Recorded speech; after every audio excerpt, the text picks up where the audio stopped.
Hey everyone, Dressed to Impress Winter Update is here, and there are a lot of new secrets. It's me, Size, back with a new Lana lore video. Make sure to stick to the end because there's a lot here, and I have some explanations for this new Lana lore. So when you first get to the lobby, you can go outside and you can ice skate. But if you pay attention, you can see there's Lana doppelgangers lurking, and there's even one stuck in the ice. Now, you may be wondering, how are the Lana doppelgangers back? I thought we freed Lana and saved her. Now, while we did save Lana, we didn't defeat Agamemnon. We defeated Lena, but if you paid attention, this Lana doppelganger sneaks off. After Lena slid her to the wall, I wouldn't be surprised if Agamemnon is using the doppelganger Lana to create even more doppelgangers. I think he's doing this to either fuel this creature that we've seen, or he's trying to create the perfect Lana doppelganger for himself. We'll get more into that later in the video. Even in this winter update, we didn't defeat Agamemnon, we just saved Santa from being possessed by him. Another secret is in the winter quest, when you walk up to quest 3, there's actually a boarded up wall. If you take a peek inside, you'll see knocked over Greek columns and other debris. And if you click on the question mark, it says, words have power and the answers from which you seek are in the beginning if you look hard enough. So if you go back into the lobby, there's a room with a fireplace on it that says Pally. And that's actually part of a secret code that you can use to earn a badge. The badge says the pyramidal glacial waters gleam with enchanting energy, offering the truth. And the cave echoes in a familiar melody with a sense of deja vu rushes through you. You can smell the saltiness of the sea and feel the warmth of the old sun. If you look closely, the clues about your past are right in front of you. Now, this is very interesting, especially the part where they say it echoes a familiar melody, a sense of deja vu, because this isn't the only reference we've gotten about memories, but more on that later. When you play chapter 1, you get the next part of the code. You just have to beat this game, and I found it's actually easier with less people. When you play it solo, you only need to do 7 presents versus with 8 people you have to do like 44 presents with the same amount of time. When you beat it, look closely at this present and you'll see the next part of the code. Next, go into chapter 2, and the trick here is to go through the reefs to get a boost, and you can beat this really fast. So I didn't realize this, but these sleighs take you to different places, and there's a secret when you go on the sleigh to the left. It takes you to this underground ice layer that looks like Elsa just got finished singing Let It Go.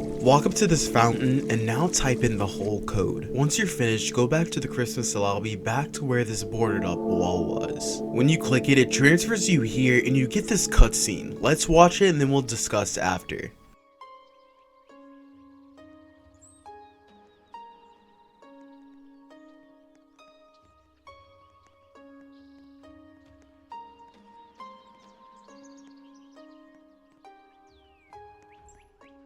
You're finally safe. For now. I wish you safe passage to your final destination. They won't find you there. I pray to the gods that you're right. May they forever bless your family. I wish it didn't have to be this way. That we didn't have to separate after finally being reunited. May we never meet again. Goodbye, Oh.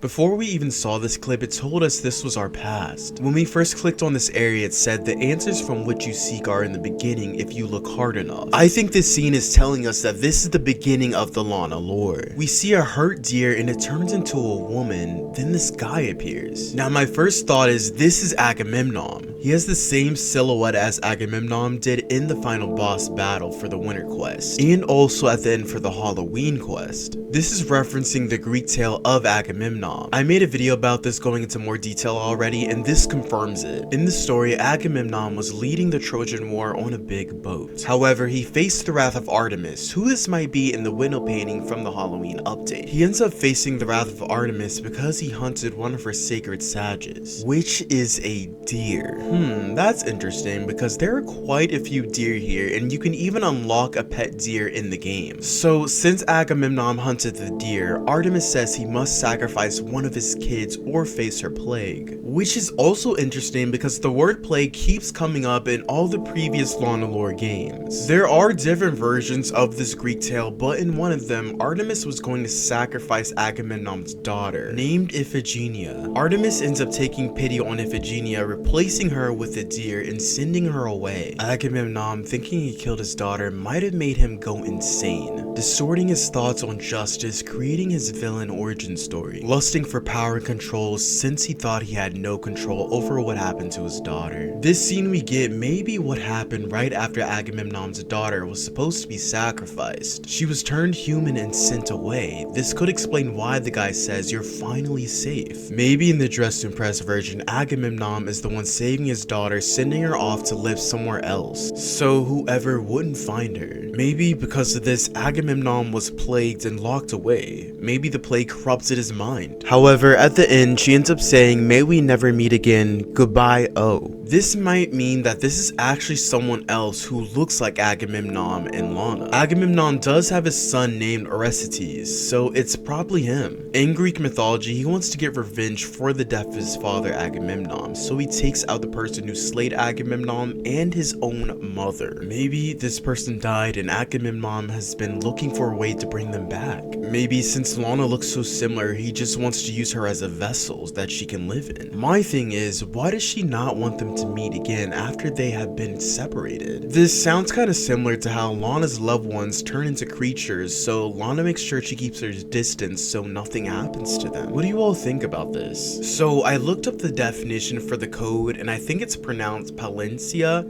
It actually means rebirth or recreation, so maybe this is Lana's past. Also, the description from the badge we got says the ultimate power of knowledge, the cave echoes and familiar melody. A sense of deja vu rushes through you. I think this is referencing the cutscene that we just got about the Greek temple, and I think it's confirming that this is Lana and maybe even Agamemnon reborn or reincarnated. Why else will we get these references? Lana also talks about some similar stuff in her new journal entries. Shows Santa's workshop to the right, but to the left is a question mark. Follow this path and it will lead you to this abandoned cabin. Inside are new journal entries from Lana's that give us a lot more context as to what is happening. It says, "My family recently bought this old cabin so we could vacation like a normal family." And yeah, y'all definitely need some normal after all the craziness that happened at your house. "My mother thinks my butterfly collection is creepy. Once we go back to our farm, I'll leave it." That's really interesting because I recall back a while ago in the Lana lore, Agamemnon or the cult was called Butterfly in Swedish. Also, this diary entry is from 2010. Lana goes on to say, "I feel connected to them somehow, but I wouldn't want to isolate myself even further from them." In the second diary entry, Lana says, "It's been 14 years since I've entered this dusty cabin. I feel so conflicted emotionally. Somehow, I still feel like parts of me are missing. While it's not my soul anymore, it's now my memories.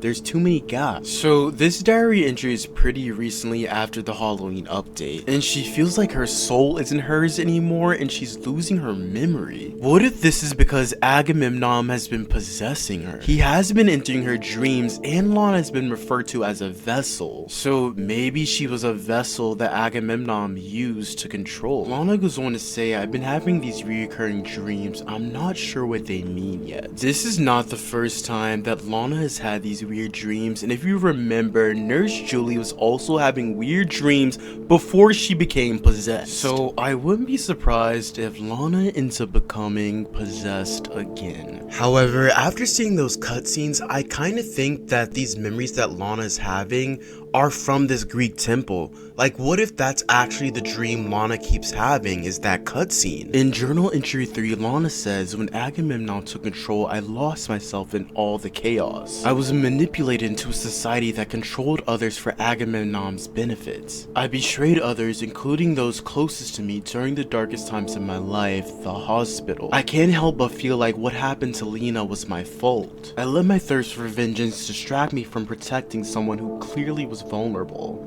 and looking for unhealthy attention. I forgive her for all of it. We were just adolescents when it all transpired. So it's confirmed Lana was possessed, and it was also confirmed this is Lena at the hospital. It was hard to tell whether this was Lena or another doppelganger, but now we know it was Lena, and something happened here. Maybe it wasn't just Nurse Julie that ended up being possessed, but also Lana and Lena. I'm wondering why Lena never turned back to normal, because Lana's parents did.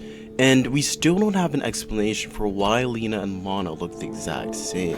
In journal entry 4, Lana says, I regained my soul again. There's been fragments and memories which aren't mine. There's been an unexplained sense of familiarity. I think the deja vu Lana's been getting is from that Greek temple cutscene. And it's the fragments and memories that aren't hers. It's probably the lady that left in the ship that looks really similar to Lana. I think they're somehow sharing the same soul, or they're the same person, especially since the code that we put into the fountain means rebirth. I think it's telling us the woman we saw on the boat was reborn into Lana. What do you all think about this? Lana goes on to say, it brings back to my first Christmas spent at the hospital with Julie. It was such a fond memory. Lately, it's been clouded by the haziness of my memory and the anger I harbored towards her. She promised we'd reunite, but she lied. She never came back. She abandoned me like everyone else did. While it pains me, I could never hate her. I can only blame myself. So this is actually really sad because Lana doesn't even realize what happened to Nurse Julie. Lana thinks Nurse Julie has been fine this whole time, when in reality she's been trapped in that hospital going insane, glitching at the walls and attacking anyone that goes near her. I was hoping Lana would have a happy Christmas being reunited with Nurse Julie, but it doesn't seem like that's gonna happen. In journal entry 5, Lana says, I worry that it wasn't only my soul that I regained when I was freed. I feel like I've been so many personas. My soul being split up nearly destroyed me. I've been everything, everywhere, all at once. So it seemed like Lana has gained another soul. Maybe this is what Agamemnon's plan was the whole time. He wanted this woman's soul to go into Lana's, and it seemed like maybe her soul went in when Lana was freed. This could partially also explain why Lana says she feels like she's been everything, everywhere, all at once, because she's seeing this woman's memories